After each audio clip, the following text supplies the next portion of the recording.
When we have loved ones with substance abuse issues in our life, it can really take a toll on us. And throughout the community, you'll hear words like tough love, and we have to detach, and we have to cut people off, and we have to do all of these things that make us slightly uncomfortable. And I think one of the things that I want to bring and offer is a little bit more of a balanced approach to what it means to have a loved one with substance abuse issues. There's a lot of chaos. It puts us in a lot of anxiety, depression, worry, and we are not able to sustain that in a healthy way for a long term period.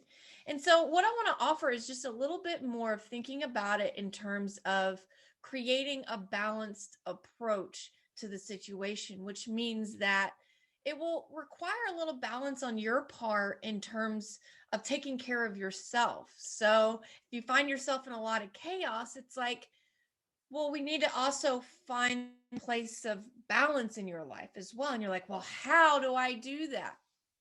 A really great approach and a great thing to think about is how are you taking care of your own emotional needs? So if you're just waking up in the morning and just starting your day and it's already chaotic and you're not creating space for yourself to do the things that you want to do, it's like your life can run away with you.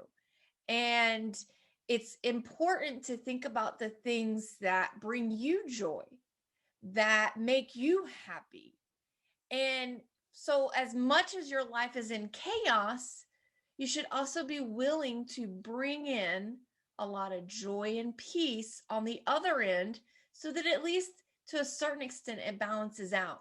And so this is what I want you to do is give yourself permission to be happy and have joy in your life. Your life cannot always revolve around them all the time. It doesn't mean that we have to be mean. We're not turning our back on them because we're human. We love them and we have to keep sustaining ourselves in love with them, which means that we also have to love ourselves. So, this is where I think a lot of people have a hard time with is because they'll say things to themselves like, well, when they get better, I'll get better. When they do this, then I'll do that.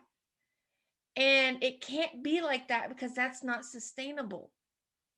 It has to be that you're going to do those things in your life that you want to do, despite what's going on with them, because it's not your problem to solve. As much as we would love to solve their problems, it's not ours to solve. And so I just want you to remember to give yourself permission to take moments of happiness for yourself, to have joy in your life. And that will create a balanced approach and it will create less reactivity in your life because you'll have a chance to separate yourself a little bit. So I hope this was helpful and I hope to see you in the next video.